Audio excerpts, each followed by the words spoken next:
Bueno, empezamos todos. Buenos días. Tengan todos ustedes. Estamos transmitiendo desde la calurosa y lluviosa ciudad de Monterrey, Nuevo León. Y para mí es un gusto tenerlos hoy con una gran expositora del sector energético y un gran referente y una persona a la que yo admiro mucho porque llevo ya varios años leyendo sus artículos. Y doctora Miriam Brunstein, es un placer y un honor tenerla. Bienvenida. Al contrario, me da mucho gusto estar con mis amigos leoneses o neoleoneses, no sé cómo se autodenominen. Y si son regios también. Le tengo mucho cariño, no voy a decir como Enrique Peña Nieto, al estado de Monterrey. No. Aunque siempre a veces es tentador, ¿no?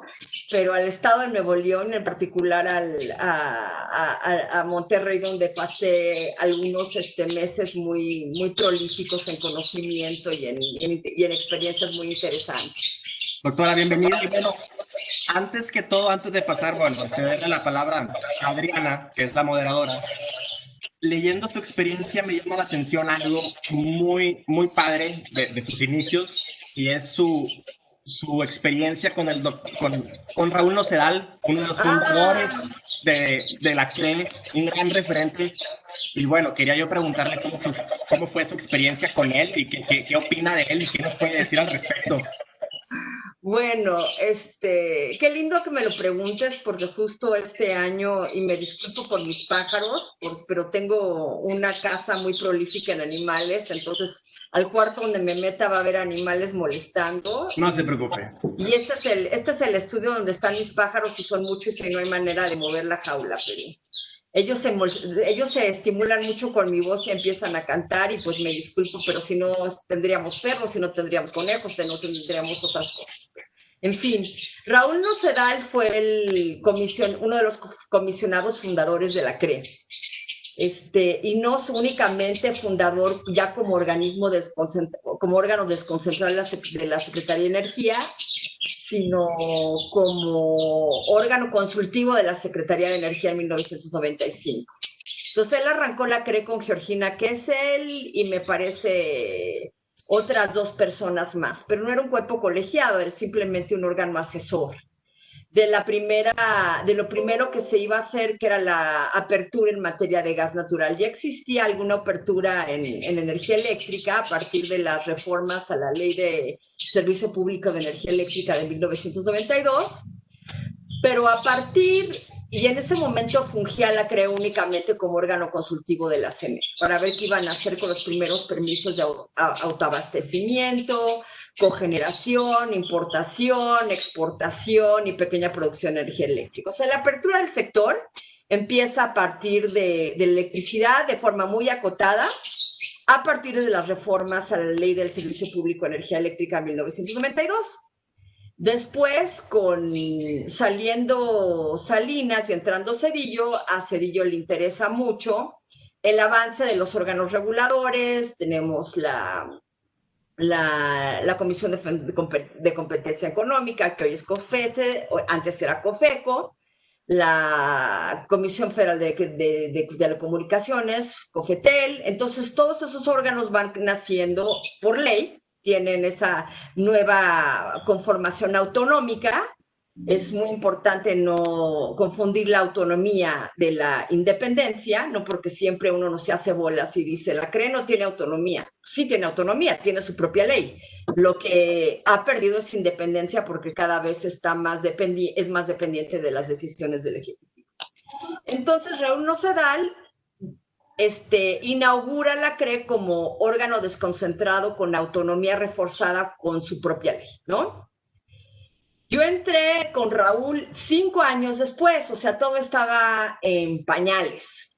Y les puedo decir que Raúl era, además de que se volvió mi mentor, uno de mis mejores amigos, y por eso lamenté muchísimo su fallecimiento en febrero de este año. Fue el primer abogado de regulación energética en México. Él inauguró, y no solo inauguró, él creó la primera regulación energética en México.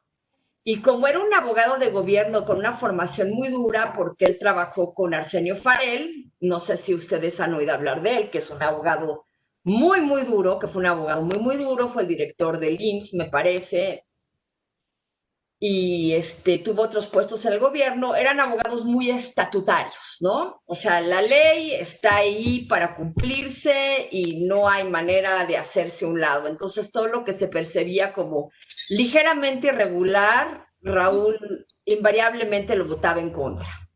Y lo que pasaba es que las reformas a la ley del Servicio Público de la Energía Eléctrica estaban metidas con cierta un poquito con calzador porque no reformaron la Constitución por ese pudor político de que podemos reformar las leyes, pero no la Constitución.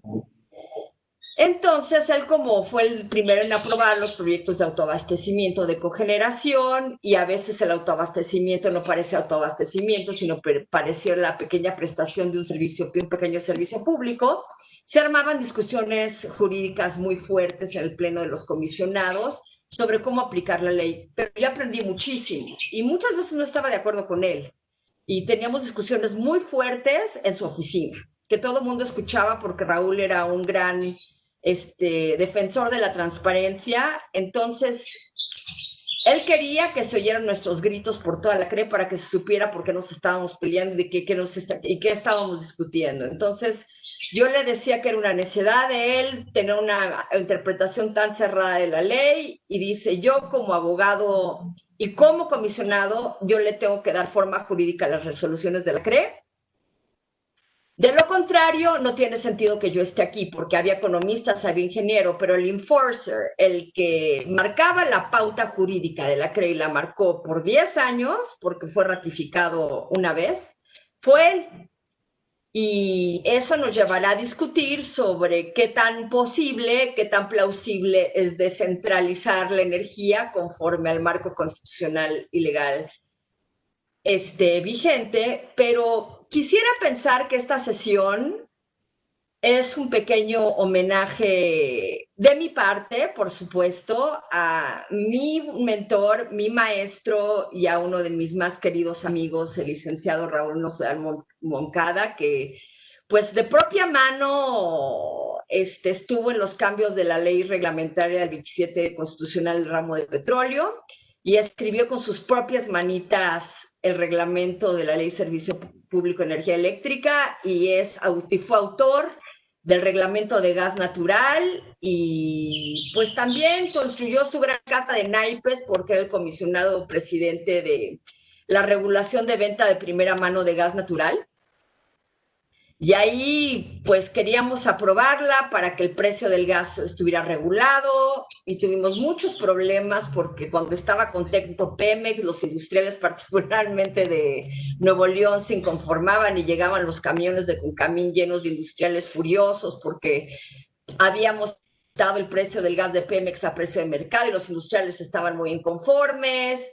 Y si lo bajábamos para los industriales, porque sí considerábamos que Pemex estaba pasando de lanza en costo de servicio, entonces Pemex se inconformaba, pero los industriales estaban ya contentos, y después intervenía el secretario de Energía, que casualmente tenía muchos vínculos con la Concamín y con la industria regiomontana. Entonces, eso nunca se terminó de aprobar, o sea, lo estuvo en el tintero yo creo que 14 años, y ya con la reforma energética, lo que se decidió desde la Secretaría de Energía era liberalizar el precio del gas natural, y al diablo con el trabajo de 14 años de la regulación del gas natural.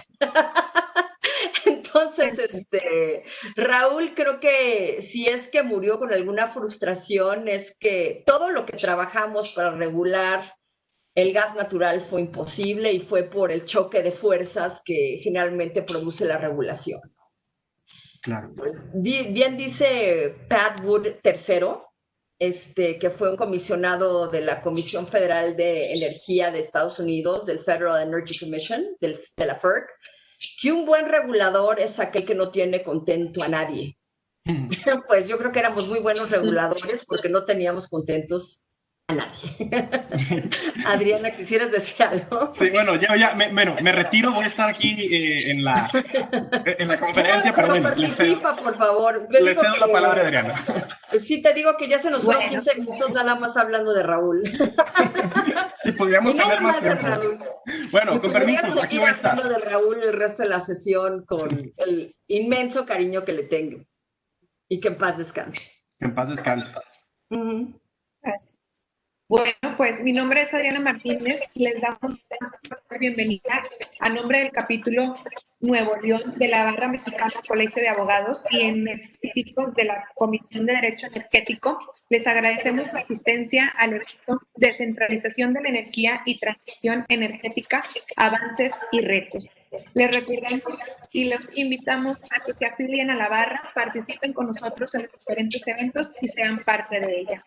Pues sin más preámbulos, pues presento a la expositora Miriam Grustein, Senior Partner en Brilliant Energy Consulting, quien estudió la licenciatura en Derecho en el ITAM y la licenciatura de Estudios Latinoamericanos por la Universidad de Nuevo México. Además, es maestra y doctora por la Escuela de Ciencias y Artes de la Universidad de Nueva York. La doctora Grustein es experta en el estudio de cuestiones normativas y regulatorias en el sector energético, específicamente en el ámbito de contratación petrolera y proyectos de infraestructura. En el sector público fungió como asesora personal del comisionado Raúl Fedal en la Comisión Regulatoria de Energía y en iniciativa privada ha sido consultora jurídica externa de despachos nacionales e internacionales, en donde ha tenido a cargo proyectos de gran escala, como el proyecto de almacenamiento subterráneo de gas natural de Terranova Energía y el proyecto de almacenamiento de gas natural de la terminal de Manzanillo de la CFE. En la actualidad es profesora investigadora titular del CIDE. Ha sido galardonada con el premio Robert por la Academia Mexicana de Derecho y Economía y el premio Fernando Cuevas por CEPAL. Pues, bienvenida. Muchas gracias por esa presentación. Lamentablemente ya no soy profesor investigador del CIDE. Estoy en otra pequeña universidad llamada ORCIDE. Es una universidad encargada de formación de organizadores de cuerpos de sociedad civil, pero orgullosamente fui profesora e investigadora del CIDE. En fin, perfecto. Entonces, nuestra logística es tener todos micrófonos apagados. Una pregunta conforme usted vaya avanzando, pues que lo vayan indicando con su micrófono de manera ordenada y participar en la reunión.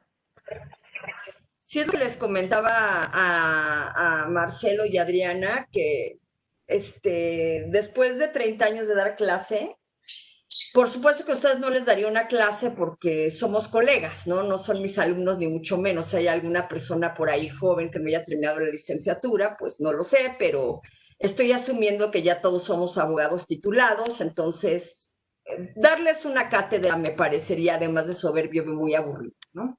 Y entonces yo prefiero el formato parlamentario en donde yo expongo un tema y ustedes se pueden sentir en absoluta libertad de comentar, hacer preguntas, contradecirme, ¿no? Porque también yo creo que yo creo seriamente en el método dialéctico de la construcción del conocimiento, ¿no? Que solo dialogando podemos con ideas y ponerlas.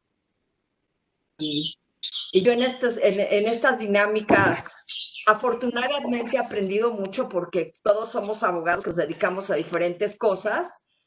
Yo llevo ya muchos años en el sector de energía, pero hay cosas que ignoro a veces de derecho administrativo o de litigio o del mismo derecho energético, porque el derecho energético es inconmensurable, ¿no? Hay dos cadenas de valor, que es la electricidad y la hidrocarburos, y a veces estoy más cerca de hidrocarburos, a veces estoy más cerca de la eléctrica, y últimamente pues he estado cerca del tema de la transición energética, más que nada porque sí siento que tenemos pues campanazos muy sustantivos en materia ambiental, ¿no? El coronavirus no es un accidente, no es un acto conspiratorio, simplemente se disparó de un consumo irracional de una especie pues que no es comestible, que es un murciélago.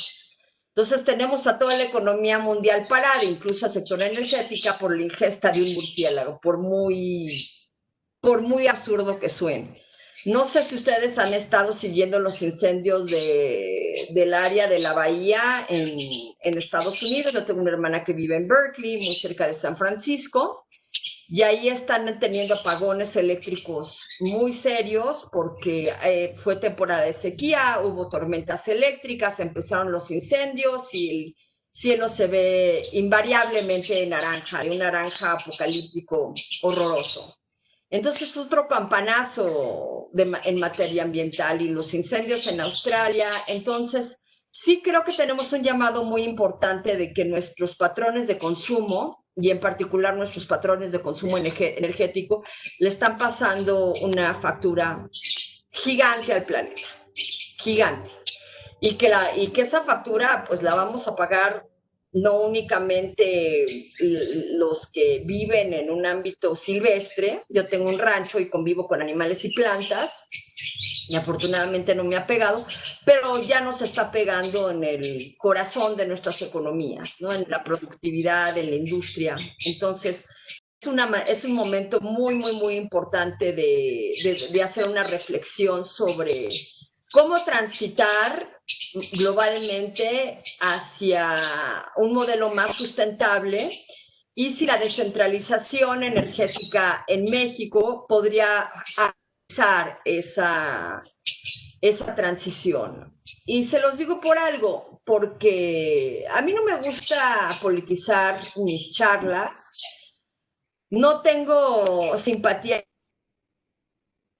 digamos, hacia ningún partido, ni las he tenido, ni las tendré. He sido crítica invariablemente de todos los gobiernos y laudatoria de todos los gobiernos cuando hacen cosas que me gustan. Entonces, procuro ser muy técnica y poco política en mis presentaciones, y si hago críticas de este gobierno van dirigidas a decisiones técnicas, no a decisiones políticas. Pero en específico, el punto de vista, o vamos a decir, la plataforma de transición energética en este gobierno me preocupa mucho respecto de la anterior y respecto de la del gobierno calderonista, que es cuando empezamos a ver una regulación más específica hacia las energías renovables y la transición energética. Perdón.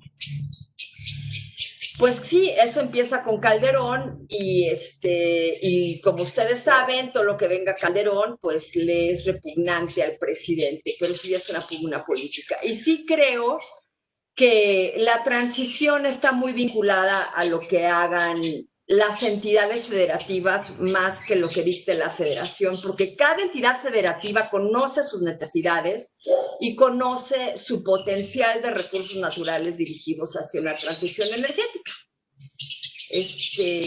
Soy un poco anecdótica en mis charlas y les cuento que yo tengo un ranchito, bueno, ni tan ranchito, es 1,5 hectáreas, que para mí es un montón, en Villa del Carbón.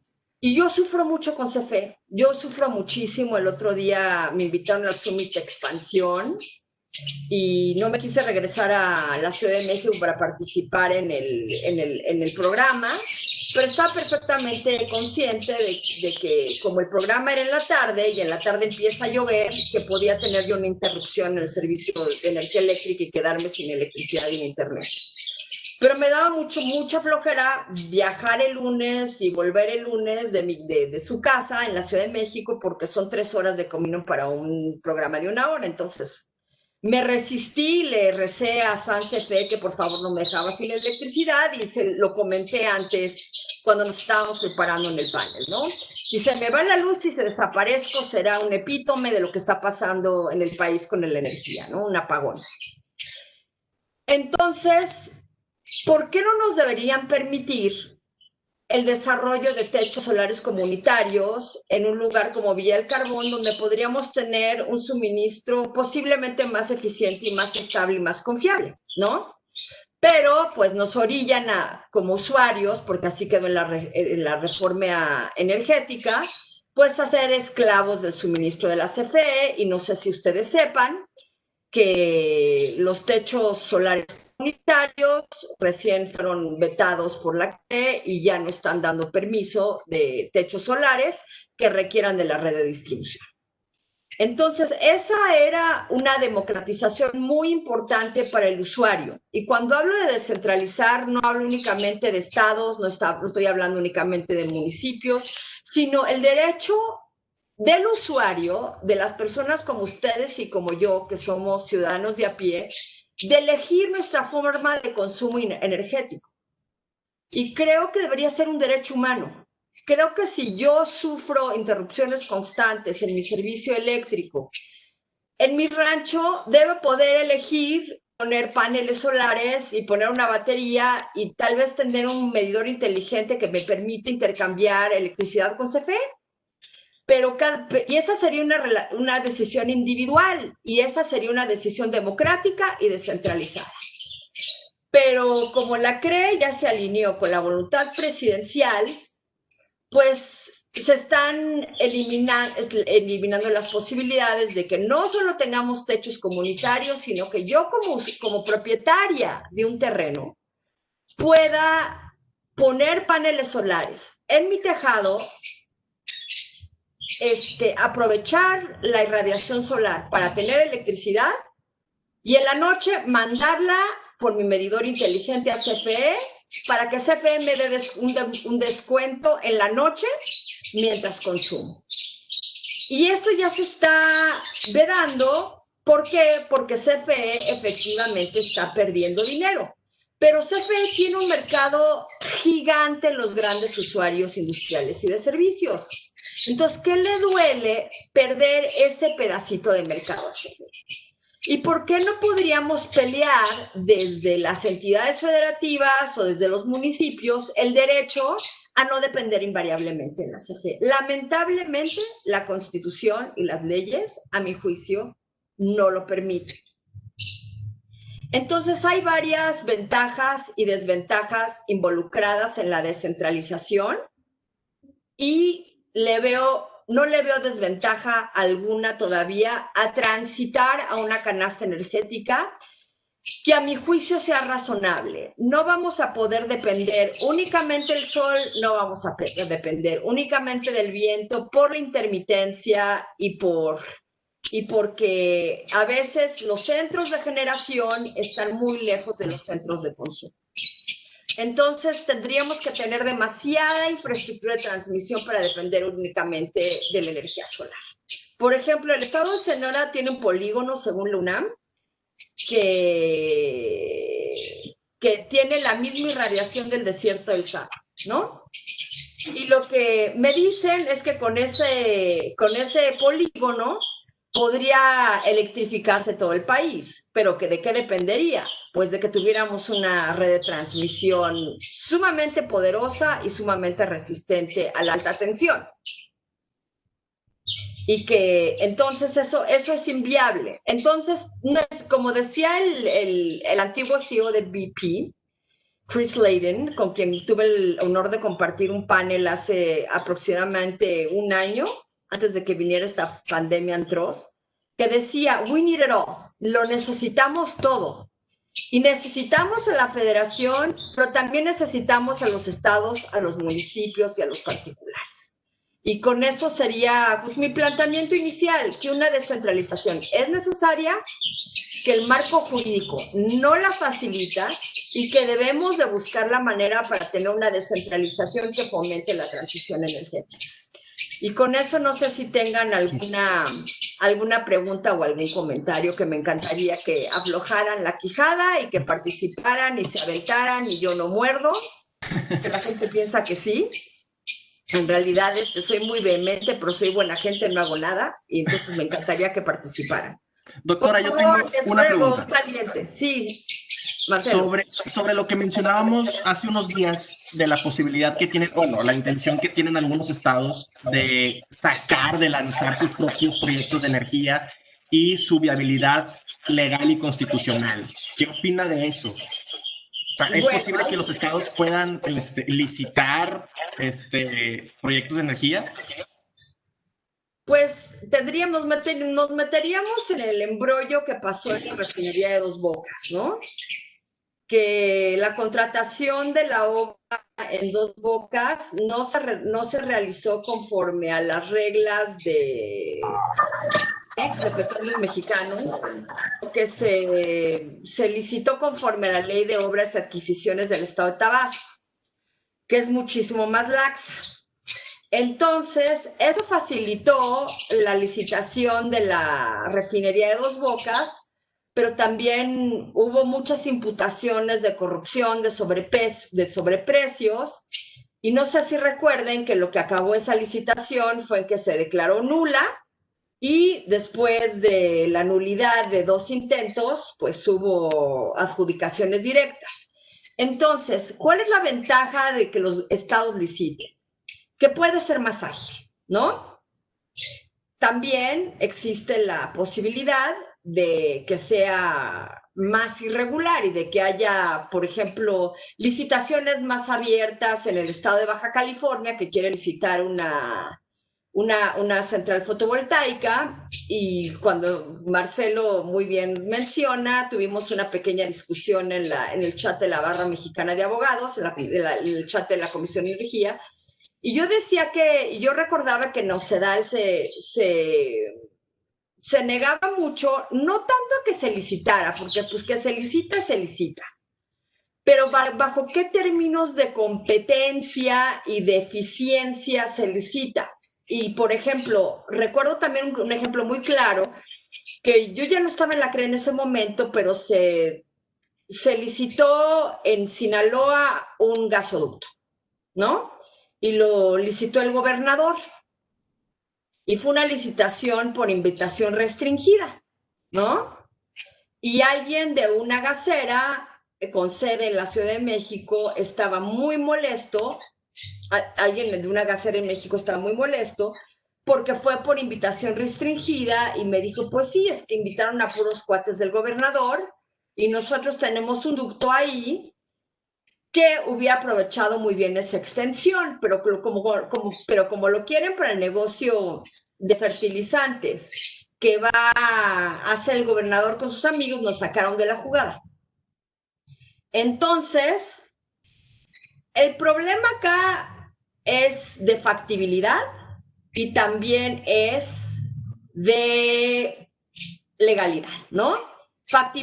Cuando hablo de factibilidad, hablo de la eficiencia de los proyectos, hablo de la transparencia de los proyectos, hablo de la competitividad de los proyectos y hablo de la competencia, ¿sí? Cuando hablo de legalidad, es como un gasoducto cuyos términos de licitación no están específicamente regulados, pero sí, lo que sí está regulado es la aplicación de la ley de hidrocarburos. Un gobierno estatal no puede aplicar la ley de hidrocarburos, ni puede tener una ley estatal de hidrocarburos. En Estados Unidos, que es un país con la mayor descentralización energética que existe en el mundo, cada estado tiene su regulación energética. El fenómeno archiconocido como el del gas de lutita, el petróleo de lutita, de shale gas, fue ahí cada estado hacía lo que mejor le parecía, ¿no? Entonces podrías tener un estado totalmente negado a su explotación como California y un estado perfectamente abierto a su explotación como Oklahoma, ¿no? Ahora sí, lo que sí era de regulación federal es si había un ducto que atravesara 2 estados, ¿no? Ahí sí los estados no podían regular. Entonces, si los sistemas energéticos son integrados, pues sí va a tener que intervenir el regulador federal. Y si cambiáramos al sistema norteamericano y tuviéramos un ducto totalmente local, que no afectara al mercado nacional, pues entonces lo podríamos dejar en la jurisdicción estatal. Pero eso todavía no existe. No existe manera que un estado o que un municipio aplique la legislación energética porque en primer lugar hay una reserva de ley para el Congreso para legislar en materia de energía. Y no solo eso, los órganos de aplicación de la legislación y la regulación energética están en manos del gobierno federal. Eso no quiere decir que yo lo favorezca. Por mí que se descentralice todo, Pero sí me preocupa que se balcanice la energía en México, ¿no? Que haya favoritismos por parte del Estado y que haya un champurrado de maneras de hacer proyectos energéticos en el país, porque, bueno, si esto se fuera a Guatemala o en El Salvador, tal vez no se saldría de control. Pero dado el hecho de que somos un país de 126 millones de habitantes y tenemos 31 entidades federativas, pues sí podría volverse muy complejo. Adriana, ¿tenías algún comentario? No, precisamente se refiere a centralizar, descentralizar. ¿Por qué cree que el gobierno se empeña a centralizar la generación de energía y por qué no se dedica solamente a la transmisión y distribución? ¿O qué opinas? No entendí, perdón. ¿Por qué crees que el gobierno se empeña en centralizar la generación de energía? Porque la energía se ha visto como una fuente de poder económico y político inconmensurable, ¿no?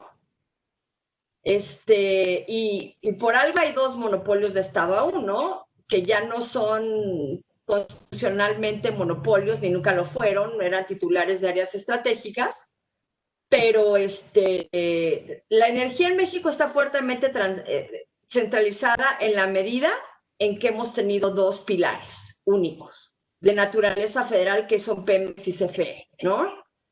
Y ha habido un control presidencial tremendo de la energía desde el inicio de los tiempos, porque la fuente de poder económico político más fuerte ha sido el petróleo, ¿no?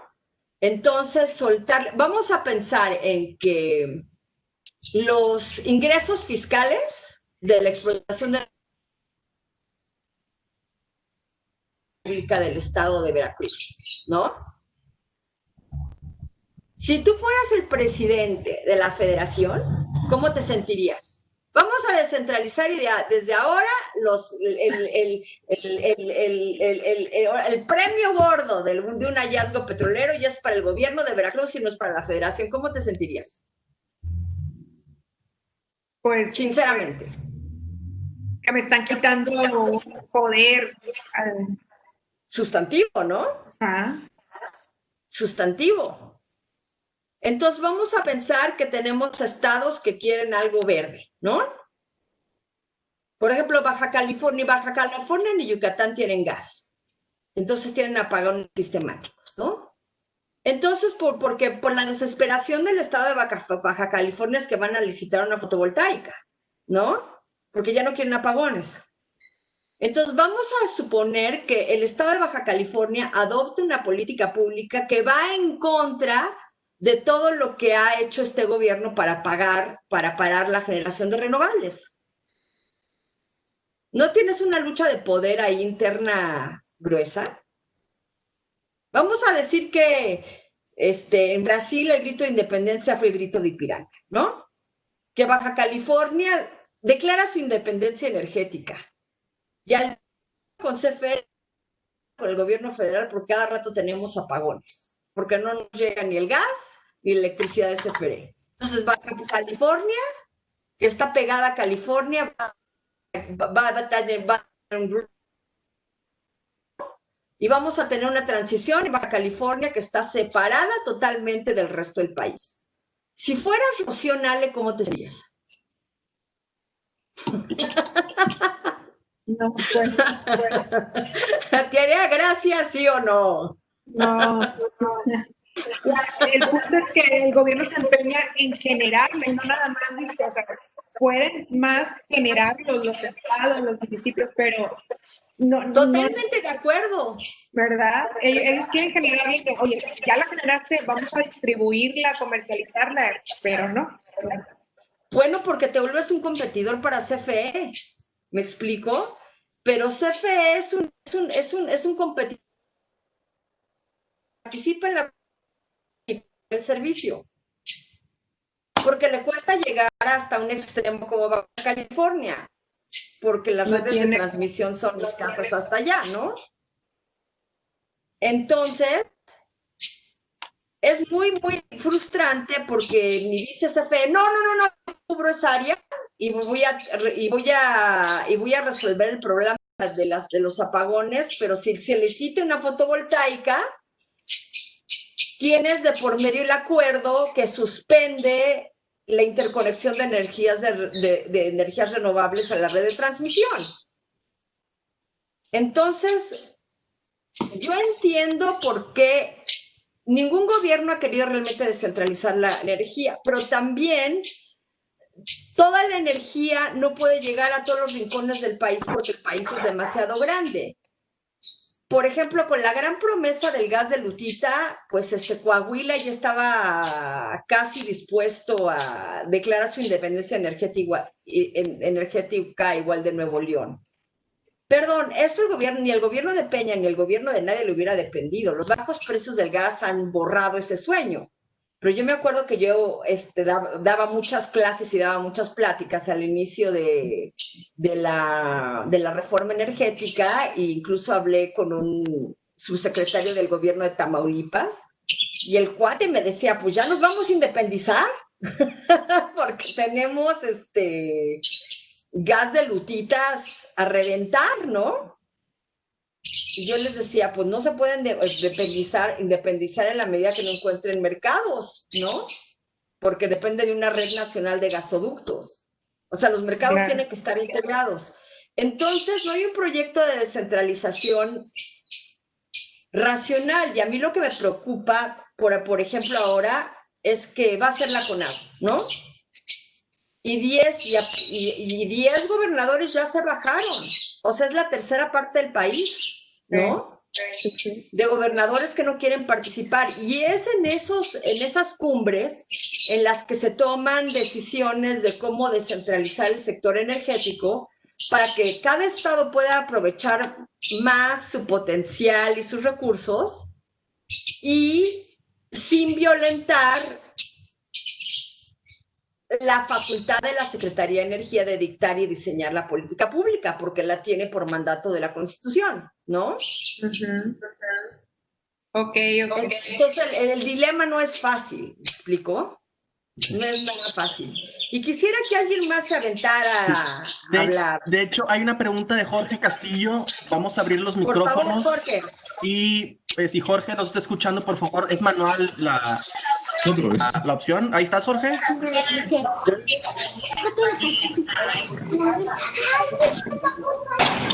Están niñitos, ¿no? Según yo, dar ese sonido. Que perderte los niñitos.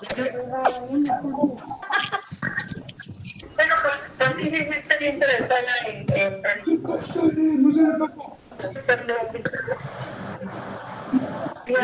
un poquito. ¿Escuchan? no te escuchamos bien, Jorge. Como que se cruzan líneas, se cruzan voces. Escuchando algo de otro lado, no sé yo.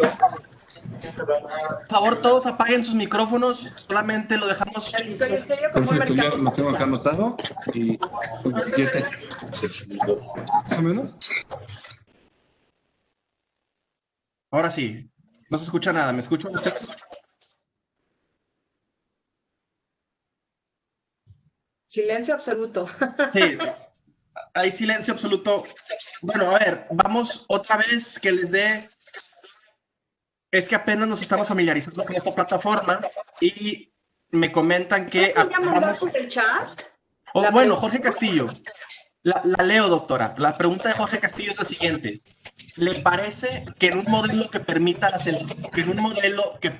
entidades federativas no depender de la CFE pueda constituirse al gobierno federal como vigilante de la actuación de las entidades federativas en el sector energético? Pues sí, pero incluso ya existe la posibilidad.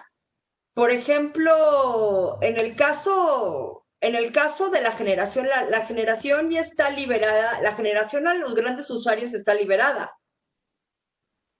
Entonces, por ejemplo, no sé si escucharon de la licitación que iba a celebrar Bravos Energía, que es un comercializador, es un trader. Poner en contacto privados con privados para que privados seleccionaran a generadores privados, ¿sí? Con eso. Y las licitaciones se iban a regionalizar, ¿no? ¿Cuál es el problema? privados ofrecen precios eficientes de electricidad a privados, ¿no? Además, Bravos Energía son de dos queridos amigos que son realmente unos genios. Jeff Pavlovich, que fue la voz cantante ahí de la subsecretaría de Electricidad con César Hernández Ochoa, y Luz Aurora Ortiz, que también estuvo en la Secretaría de Energía, y ellos decidieron que saliendo de la CENER, pasando su periodo de inhabilitación, iban a hacer estas subastas entre particulares, en las que no interviniera CFE. Entonces, los permisos de generación, ¿quién los tiene que dar? La CRE, ¿no? Forzosamente, la licitación no es el problema. La licitación puede ser hecha y puedes tener vigilancia de los mercados, ¿no? Si es una licitación manifiestamente sesgada a ciertos actores, anticompetitiva, corrupta, poco transparente, pues la gente finalmente ya no va a querer participar, ¿no? Entonces tienes una regulación del mercado para la licitación, pero finalmente los permisos los va a tener que otorgar el gobierno federal y la observancia de los proyectos la va a tener el gobierno federal, ¿no? En materia ambiental hay concurrencia entre la Secretaría de Medio Ambiente estatal y federal, incluso municipal, ¿no? La CRE tendría que ver el funcionamiento de esas plantas, habría visitas de inspección de carácter técnico, de tarifas no, porque son las tarifas que acepten los suministrados, ¿no? Pero sí hay posibilidades y sí forzosamente tendría que intervenir el gobierno federal para ciertos aspectos de monitoreo. Cierto. O sea, la posibilidad existe. Lo que también existe es una gran animadversión a que la CFE pierda mercado por la fragilidad financiera de CFE de hoy y de siempre, ¿no?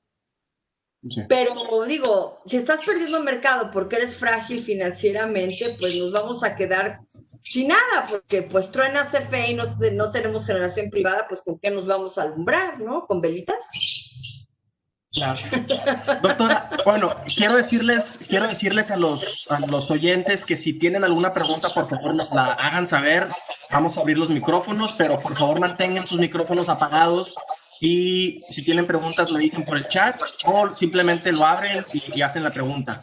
Pero sí, apenas estamos familiarizándonos. Yo le dije a Marcelo que el tiempo volaba. Ella dijo, ay, ¿qué va a pasar sin momentos de silencio? Y le dije, te juro por Diosito que una vez que empiezo a hablar de energía no me para la boca. Entonces, excelente. No va a haber momentos de silencio incómodo. De aquí me podría seguir 3 horas sin parar. Y no lo haré por respeto a su tiempo, pero por favor, planteen preguntas. Yo feliz de responder. Perfecto. Doctora, yo tengo una pregunta. A mí me interesa, por motivos académicos, de curiosidad, todo este asunto en torno al fracking. El fracking, el gas de lutitas, etcétera, etcétera. Hace poquito vi un documental, no me acuerdo si en YouTube, sobre el boom petrolero y que antes en la zona de West Texas, Midland, etcétera, etcétera, pues eran zonas abandonadas, ¿no? Llegó el boom petrolero, sacaron muchísimo gas y ahorita están en las nubes de la abundancia del gas. Claro. Pero, a ver, mi pregunta es esta, doctora. ¿Qué le falta a México? Porque o sea, nada más nos divide un río. El mismo gas que tienen ellos, lo tenemos nosotros de este lado. ¿Qué nos falta en México para tener nosotros un boom petrolero, un boom de gas? Somos la nación, la séptima nación con más gas, con perspectiva de gas en todo el mundo. ¿Por qué no? Marcelo, acabas de hacer la pregunta de oro por hablar de la descentralización y de los efectos de la descentralización bien llevada. La revolución del gas de lutitas en Estados Unidos es el epítome de un sistema energético descentralizado pero bien integrado, ¿no?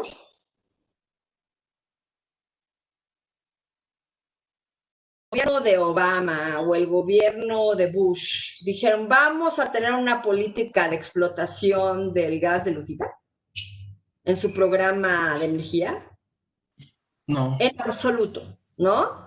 Ellos lo único que planean es la licitación de explotación de hidrocarburos en zonas federales y en zonas marítimas de naturaleza federal. Es lo único que planean.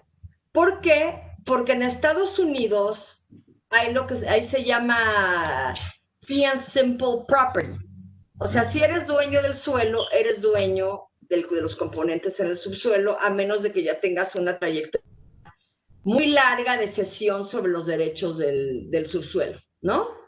Pero en principio el que es dueño del suelo es dueño del subsuelo. ¿Por qué existe el Permian Basin? ¿Y por qué existe Eagle Ford? Porque ahí lo que tenía que hacer una empresa mediana o pequeña es ir con el propietario del terreno y decirle, oye, hay prospectividad en tu terreno, dame chance. Y en 15 días ya tenía su permiso, otorgado por el Railroad Commission de Texas. No, y aquí en México eso, doctora. No, aquí se tenía que licitar por la CNA, tenía que entrar en el programa de licitaciones, se tenía que modelar el contrato de exploración y producción, tenía que licitarse, eso tardaba como un año. Después, las broncas de los derechos de vía, la falta de agua, la falta de infraestructura, el narco. El narco, o sea, es algo tremendo. Los problemas de inseguridad. En Texas llegabas con el propietario y sacabas un papelito llamado Liz, fírmele. Claro. Sí. Una amiga una vez, me contó que su familia estaba en Pensilvania y Pensilvania es un estado prolífico en shale. Ya en la costa este empezó un movimiento ambientalista muy fuerte y han cancelado muchos proyectos de lutitas, ¿no? En las zonas áridas de Texas y Oklahoma, como el suelo es muy pobre, no hay tanta controversia. Pero, por ejemplo, ella estaba feliz porque había llegado una empresa de extractiva y le había ofrecido a su familia $250,000, así, upfront, ¿no? Y yo le dije, ¿por qué no hablaste conmigo? Te vieron la cara. ¿Sabes el margen de ganancia que van a tener? No, increíble, claro. Claro, $250,000 más un porcentaje de la regalía, ¿no? Pero los $250,000 eran por un simple el uso del terreno, por ceder los derechos sobre el terreno. Pero eran negociaciones son negociaciones entre particulares. Entonces hay una descentralización absoluta y lo que tenían que seguir esos particulares es la regulación municipal y estatal del fracking. Y además, doctora, creo yo que allá sí hay una regulación uniforme y aquí en México, en virtud de la reforma. No, en cada estado sí, pero a nivel federal no hay homogeneización. Es cada estado se traga su riesgo. Se traga su riesgo ambiental, ¿me explicó? Cierto. Y se traga su riesgo geológico. Una vez fui a una especie de conago en Estados Unidos y se estaban peleando una senadora de Colorado con una senadora de California. Y la de California era ultraverde y la de Colorado era ultrapetrolera. Y la de Colorado decía que el impacto sísmico del fracking era una payasada y que ellos iban a seguir con la fractura, con la fractura hidráulica, y la de California decía que era una atrocidad, ¿no? Porque California tiene su política y Colorado tiene la suya. Lo que sí es, si algo cruza en estados, sí interviene el gobierno federal. Te perdí, Marcelo.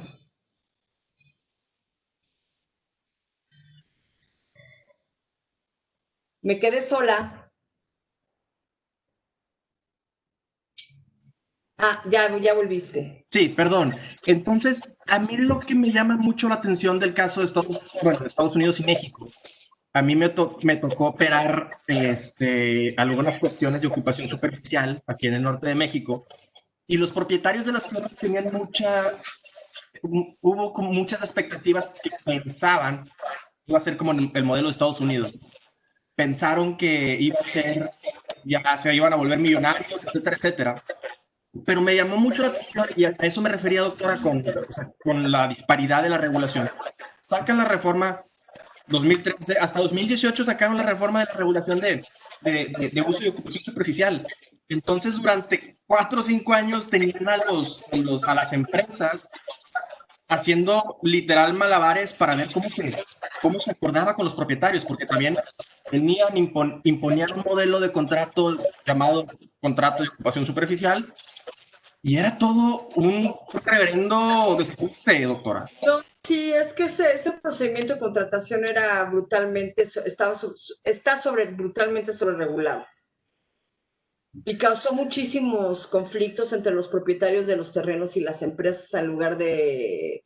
Lo que pretendía el gobierno federal, el gobierno de Peña, era equilibrar los intereses de los propietarios y de las empresas para que nadie abusara de nadie.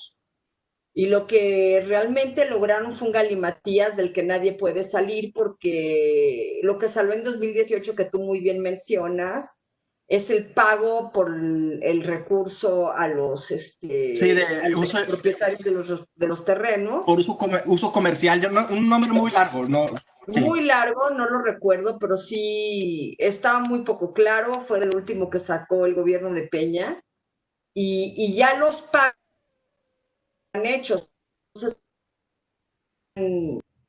con los, porque en algunos casos los pagos posteriores a la regulación eran mayores, y los propietarios empezaron a decir, pues aplícame los pagos anteriores retroactivamente para que sean mayores también. Y si los pagos resultaban inferiores después de la emisión de los lineamientos, las empresas decían, bueno, ya te hago, me debes dinero porque ya conforme los nuevos lineamientos te debo de pagar menos. Entonces lograron un galimatías tremendo en lo que es compensaciones. Yo, en lo personal, y lo digo con toda la letra, yo batallé mucho precisamente en esa cuestión, porque Pemex ya tenía pagado todo lo que tenía que ver con la infraestructura, o sea, con la ocupación de los terrenos, pero en el nuevo modelo de la reforma sí venía contemplada una contraprestación por extracción comercial, esa es la palabra. Y ahí fue como todo el problema.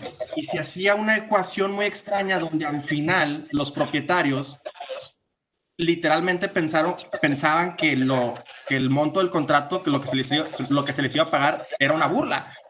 Entonces, así, eso fue mi problema, como que dije, esto no va a ir a buen puerto. Es que estás tocando un problema típicamente estatal y municipal, que es el régimen de la tenencia de la tierra. En primer lugar, desde el punto de vista constitucional, es muy cuestionable que hayan sacado una regulación sobre la tenencia de la tierra de naturaleza federal cuando son terrenos privados. Es lo primero que yo veo mal, ¿no? O sea, tu terreno está sujeto a tu código civil estatal, sea para hidrocarburos, o sea para minería, o sea para cultivar zanahoria, ¿no? Entonces, el primer gran error ahí es regular y es un ejemplo muy típico de la centralización. ¿Por qué tuvieron que centralizar esa materia? Y muchas empresas que ya tenían contratos privados celebrados conforme al Código Civil de cada estado, se quejaron de que no podían seguir con ese sistema que les había dado bien. Grandes empresas de transporte de gas natural como TransCanada o como Yenova, que se atoró en territorio yaqui, precisamente, decía, yo celebraba mis contratos con cada particular conforme al Código Civil de Sonora, conforme al Código Civil de Chihuahua, y ahora viene esto que lo tiene que ratificar el juez administrativo, que lo tiene que validar. Y la intención del gobierno fue buena, que no saliera después el propietario a impugnar el contrato. Pero muchos jueces agrarios especialmente se enojaron porque no les consultaron el procedimiento de adquisición de terrenos agrarios. Y además el juez agrario tiene no lo quiero llamar prejuicio, pero sí tiene un sesgo. Tiene un chip de proteger al campesino, al trabajador de la tierra. Entonces llegaban las empresas de energía con su expediente y casi ex ante el juez bateaba a la empresa. Y me lo contaron muchos amigos que estaban en Tabasco, que tenían un broncón con los jueces agrarios, porque es que no me reciben, deja que bateen mi expediente, me presento ante el juez agrario en el estado de Tabasco y ya me ven con odio como explotador de comunidades campesinas. Sí, eso es lo que pasó. Yo trabajé en el sector agrario en la Ciudad de México durante 2 años y sí veo esa ideologización que usted menciona, ¿no? Que en ciertas partes, en ciertas cuestiones, sí es totalmente natural y legítimo y hasta beneficioso, pero en otras tiene sus asegúnes. Pero bueno, le cedo la palabra a Adriana. Sí, Gracias. Aquí hay 2 preguntas, doctora. Mire, la primera de Andrea Arias. Hola, Andrea. Dice, doctora Miriam, ¿considera que fue únicamente por aspectos políticos que no se lanzó la ronda de fracking a pesar es que llegó otra pregunta. Ay, ya se movió. A pesar de los problemas que tendrían esos proyectos en México, como inseguridad, narcotráfico, etcétera, ¿considera que sí hay apetito de privados para hacerlo? En este momento no. En este momento el precio del petróleo y el gas están bajísimos y no sé si supieron que cuando se iban a renegociar los contratos de futuros de hidrocarburos de mayo a junio, el precio del petróleo del sur de Texas estaba a menos $32.38. O sea, los productores de Texas tenían que pagar para sacar los hidrocarburos de su inventario. Entonces, yo hablé con un gran geólogo de la Universidad de Texas, que es un señor muy chistoso, porque además es un viejo lobo de mar de 70 y tantos años. Dice, ustedes los mexicanos batiéndose en la discusión de que si shale sí, shale no. El shale no funciona si el precio del petróleo está por debajo de $100 el barril. Punto, ¿no? Entonces, si el gobierno de Andrés Manuel canceló las licitaciones, evidentemente yo creo que fue por un tema político, pero también por un tema de no hacer más ruido en Pemex, porque Pemex no es una buena empresa gasera, ni en exploración, ni producción, ni en comercialización, ni en nada. Y eso lo entendí muy bien después de estar en el Summit de expansión con Luis Bielma, que fue el director general de exploración y explotación de petróleo en PDVSA, que dijo, una cosa es una empresa petrolera y otra es una empresa gasera. PDVSA era una empresa petrolera, nada de gas. Entonces, eso como que no lo tenía muy presente porque estoy tan acostumbrada al modelo mexicano donde es oil and gas, ¿no? Uh-huh. Entonces, como Pemex no es una buena empresa gasera, como que Andrés Manuel no quiso entrar en proyectos incómodos para Pemex, porque tenemos lutitas y tenemos aguas profundas. ¿Y con qué se quedó Pemex? Con campos marginales en aguas someras, que son los proyectos cómodos para Pemex. Entonces, como que alguien le dijo al presidente, no metan a Pemex, no metan proyectos en los que Pemex no pueda ser eficiente. Y en lutitas Pemex sería desastroso, ¿no? Pero si me preguntas, en este momento México no se pierde de mucho si no está produciendo gas de lutita porque hay un superávit de gas de lutita gigante en el mundo. Ahora, sí tenemos que desarrollar nuestra industria del gas mediante la importación. Y para eso que necesitamos es ductos y almacenamiento y comercialización. Porque cuando hablamos de transición energética, lo más importante, el insumo más importante hacia una transición energética menos contaminante es el gas natural, no son las renovables.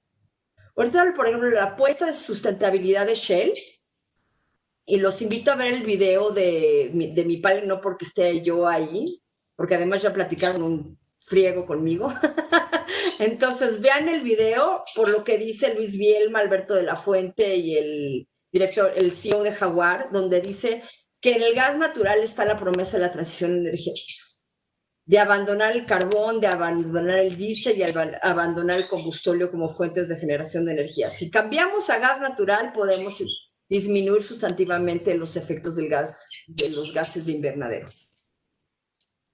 Ok. Esa sería mi respuesta. Gracias. Ay. Marcelo, no te escucho. Ahora sí, me escuchan. ¿Tienes otra pregunta? Hay dos más en el chat. Sí, con gusto. Jorge Castillo. No, a ver, aquí está primero la mandó Luis Ricardo Fernández primero. Dice, doctora, buenas tardes, muchas gracias por la exposición. Hace algunos meses Houston aprobó su plan de acción climática, que entre otras cosas busca reducir los gases provenientes de combustibles fósiles.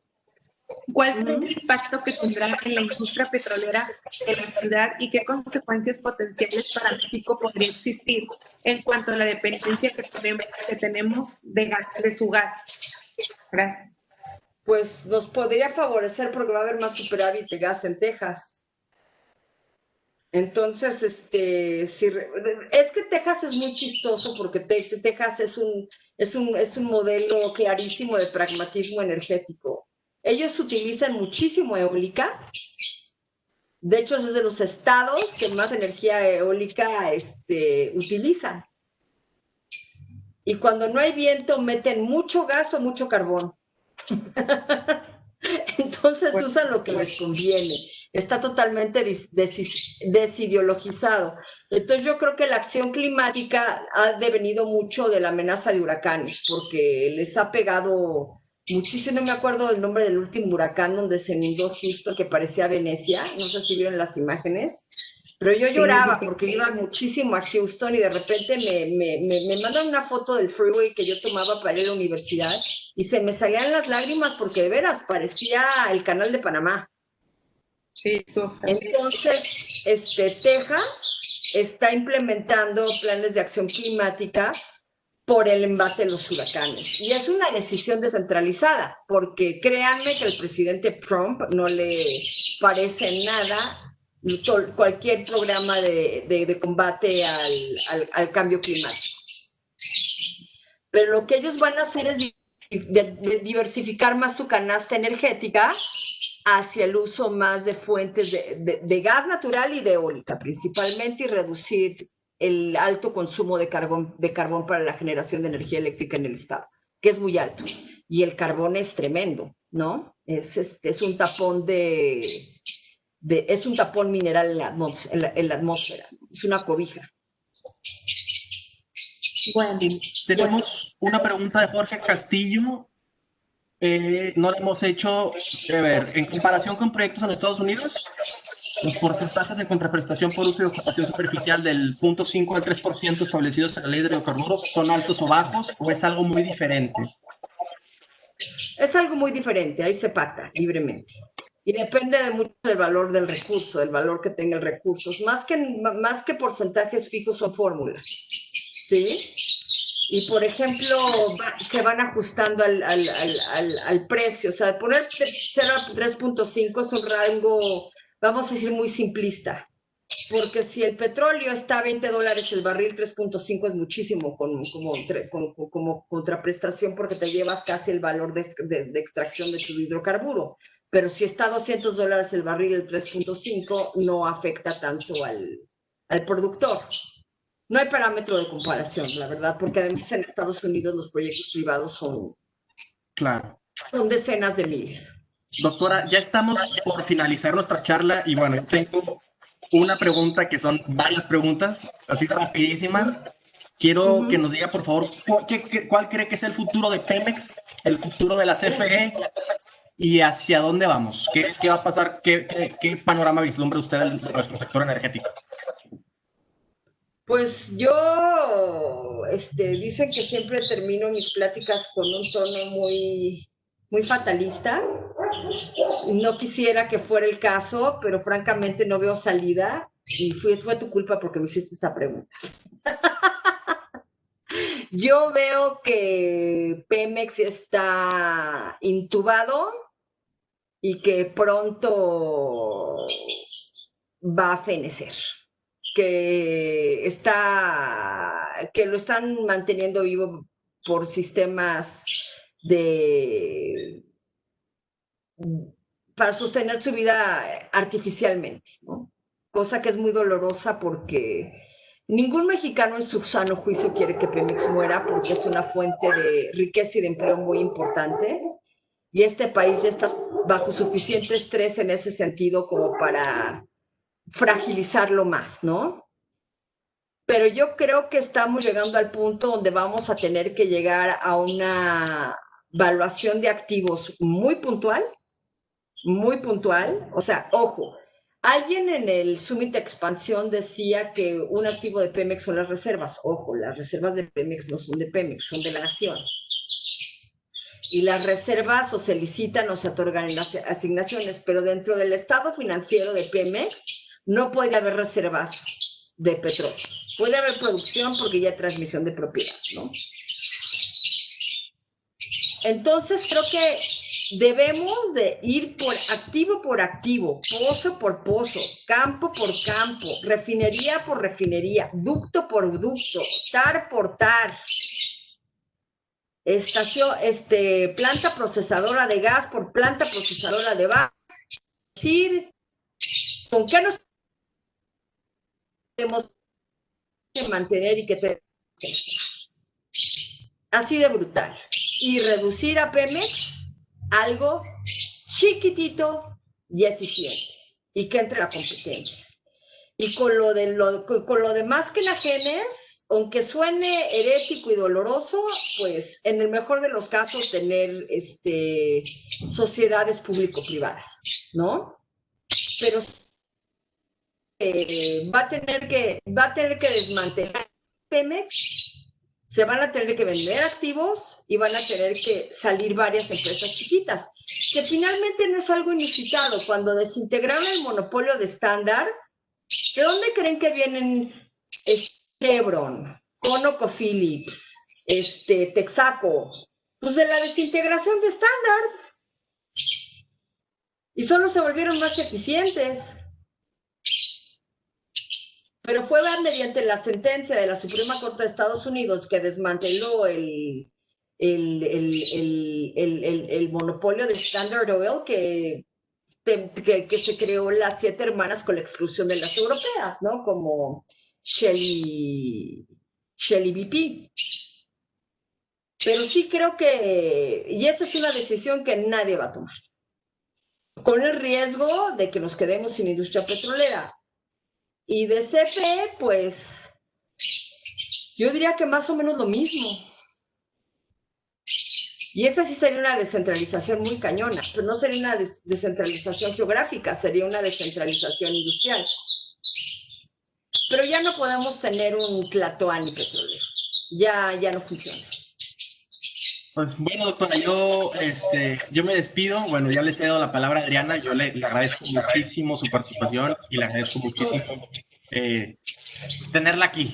Para mí es un gran placer aprender de usted. Yo estoy feliz de haber estado con ustedes. Bueno, Adriana, te cedo la palabra. No te escuchamos. Agradecemos a todos los participantes por su asistencia y a usted, doctora, por su valiosa participación y compartirnos sus experiencias y conocimientos.